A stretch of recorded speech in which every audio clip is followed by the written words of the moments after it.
Aquesta és la 35a edició de la marxa nocturna. Vam començar l'any 1984 i llavors cada any la fem. El que passa que ara, últimament, la fem més petitona, 9 quilòmetres, o sigui, perquè pugui vindre tot tipus de gent. És un gaudir de la naturalesa por la nit.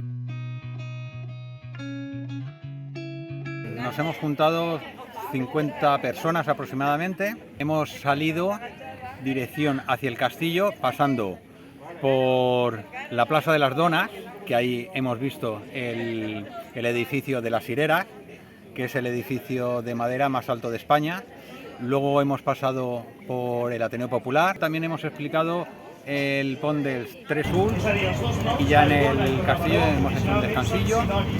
Tot i que avui en dia hi ha un barri que es diu Torre Baró i un altre barri que es diu Vallbona, però tot era el mateix. Hemos explicado la historia del castillo de Torre Baró y luego ya saliendo de ahí hemos cogido el camino ya de bajada.